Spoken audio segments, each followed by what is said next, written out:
Adrian Blackwell stood at the massive glass window of his penthouse, staring blankly at the skyline of New York. Below him, the city buzzed with life, unaware, uncaring of who he was. Son of billionaire mogul Victor Blackwell. Heir to an empire of steel, tech, and everything in between. But none of it mattered. Not today. A Rolex worth more than most people's rent lay untouched on the marble counter. His phone blinked with messages, party invites, private yacht requests, and a few flirty pictures from women he barely remembered meeting. He ignored them all. Adrian had it all, yet he felt hollow. "Dad," he said, pacing into the grand dining hall of the Blackwell estate, "do you even remember the last time someone spoke to me without calculating how much I'm worth?" Victor Blackwell, silver-haired and steely-eyed, looked up from his Wall Street Journal. "What is this now, another existential crisis?" Adrian's jaw tightened. "You don't get it. I want to know who I am without the money, the name. You're a Blackwell. That's who you are," Victor said flatly. "And the world will never let you forget it. That's exactly the problem." Victor folded the paper and leaned back. "Son, you don't run from power. You master it." "I want to work in the company," Adrian said. "Not as the CEO's son. As a regular employee." Victor raised a brow. "You want to play poor boy?" "I want to be anonymous. A night security guard. At one of our branches. Let me learn the business from the floor up." Victor smirked. "That's not how this works. It's how it's going to work now." There was a long silence. Then Victor gave a short laugh, full of disbelief. "You're serious?" "I'm done being rich in a cage," Adrian said. "I want something real." Victor sighed, walked over to the bar, poured himself a drink, and said, "You'll last a week. But fine. Go. I'll even set up a fake identity. You'll be Aiden Blake. Let's see how long the prince survives without his castle." A week later, Adrian was standing in a security guard uniform, staring up at a gray, concrete office building in Queens. Blackwell Tech East, one of their oldest, underperforming branches. His new name tag read, Aiden B., Night Shift Security. The contrast was surreal. From tailored suits to stiff polyester uniforms. From gourmet meals to soggy vending machine sandwiches. From high-rise views to flickering fluorescent lights. He met the other guard, Dennis, a middle-aged man with a limp and 1,000 stories. Dennis chuckled when he saw Adrian struggle with the equipment. "First week," he grinned. "You could say that. You'll hate it by Thursday. Welcome to the graveyard shift." Adrian nodded politely, settling into his routine, patrol the halls, check the security cams, sign the log sheets. That's when he first saw Elena Rivera. It was nearly midnight. She was in the accounting office, alone, typing furiously on a dimly lit screen. Her hair was tied in a messy bun, glasses low on her nose, frustration written all over her face. She didn't notice him at first, until he coughed lightly. She looked up, startled. "You lost or something?" "No, just patrolling," Adrian said. She raised an eyebrow. "At midnight? That's the job." She smirked. "You look too clean for a night guard." "Don't worry, your secrets are safe. Corporate's full of weirdos."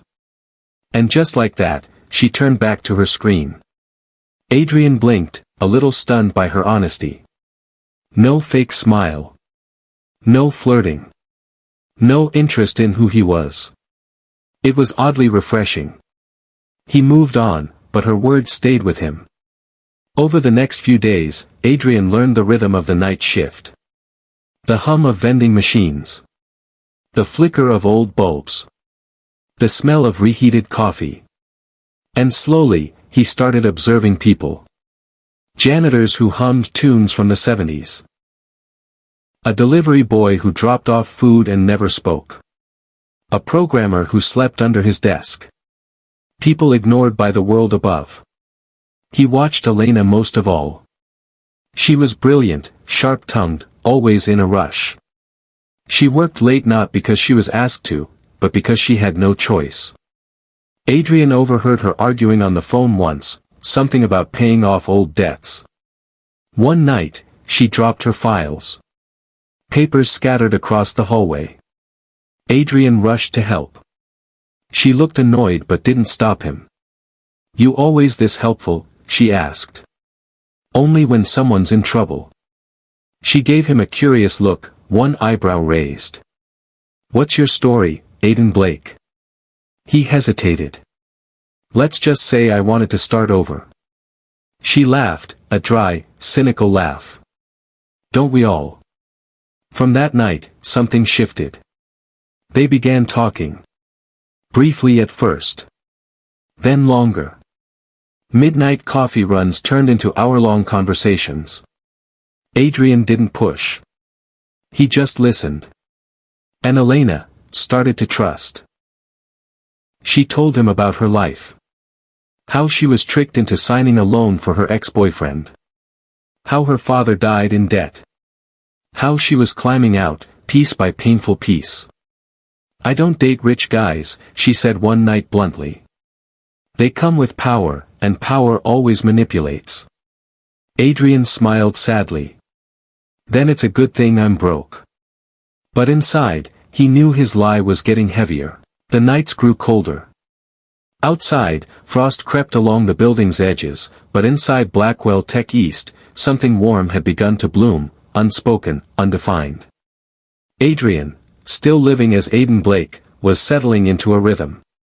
He had learned how to walk like a man without a title, how to take orders from careless supervisors who didn't know they were barking at the son of the owner. And more importantly, he had learned how to be invisible. Except to Elena.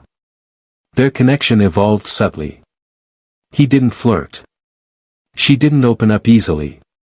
But between midnight coffee runs and shared glances over flickering hallway lights, something changed.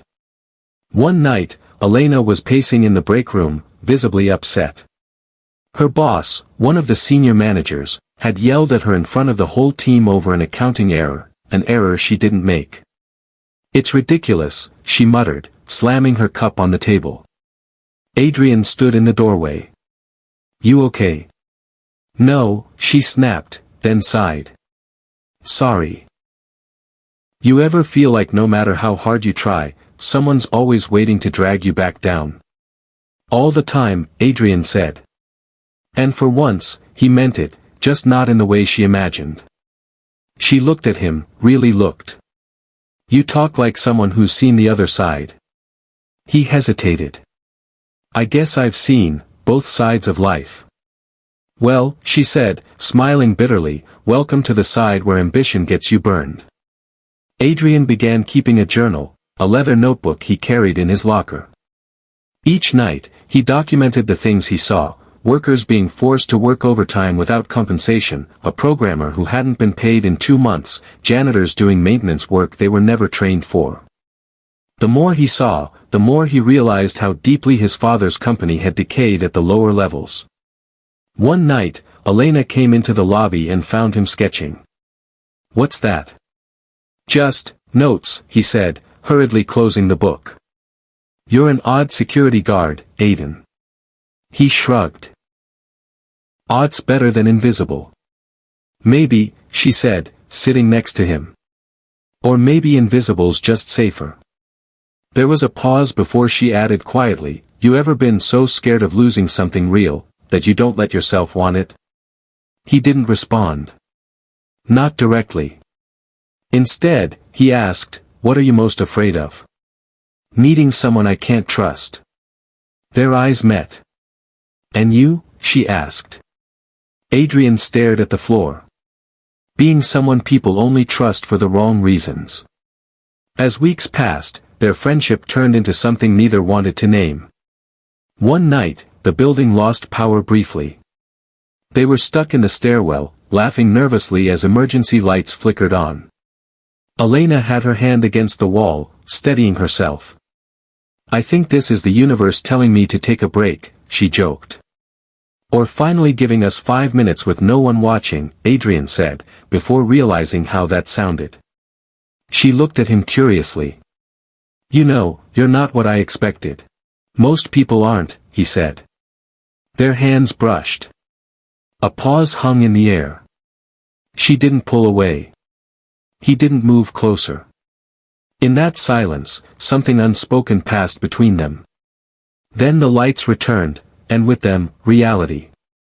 They went their separate ways that night, but both knew things had changed. Elena wasn't just falling for Aiden, she was falling for the version of herself he saw. Not the tired, broken accountant trying to survive, but the woman with dreams, ideas, strength. But she had doubts. Real ones. One evening, she asked him, "Do you ever lie to people you care about?" Adrian's stomach dropped. "Why do you ask?" "Because I feel like you're holding something back." He didn't deny it. He couldn't. "I am," he admitted. "But not because I want to lie. I didn't want it to ruin this." She stared at him. "Whatever this is." He nodded. "Then don't ruin it," she said. "Just be honest." One day. That night, Adrian almost told her everything. He even wrote a letter. Confessing who he really was. But he couldn't bring himself to give it to her. The timing never felt right. Or maybe he was just afraid of what would happen if she saw the truth. Because he wasn't Aiden Blake. He was Adrian Blackwell, the billionaire's son trying to escape his own reflection. One evening, after her shift, Elena brought Adrian a sandwich and said, "I figured even superheroes need to eat." He smiled. "What makes you think I'm a superhero?" "Because you're always around when people need help. Like the night you helped Jasmine carry her boxes. Or when you fixed the lock on the third-floor door without anyone asking." Adrian chuckled. "Maybe I'm just nosy." "Maybe," she said. "Or maybe you're trying to fix something bigger." He looked at her. "What if I told you I was?" "I'd say I hope it doesn't break you in the process." They sat in silence, eating under dim hallway lights. It felt like home, simple, quiet, honest. But honesty was exactly what Adrian couldn't give her. And every day he waited, the lie grew heavier. The end came, as it always does, with something small. Adrian had gone into the locker room early one evening, not realizing Elena had arrived early too. His locker was open, and inside sat a Patek Philippe watch, worth over $200,000. He used to wear it daily. Now it was hidden in the shadows of his new life. Elena saw it. And she knew instantly. "You said you were broke." He turned, startled. "Elena, wait. Don't," she said, backing up. "Who are you?" He exhaled. "My name isn't Aiden Blake." Her eyes were blazing. "No kidding. I didn't plan this to deceive you. I needed to know if someone could care about me without the name, without the money. So you used me? As a test?" "No. I fell for you. While lying to me. I wanted to tell you. I wrote letters. Every time I looked at you, I was terrified I'd lose the one real thing in my life." She stared at him for a long, cold moment. Then she turned and walked away.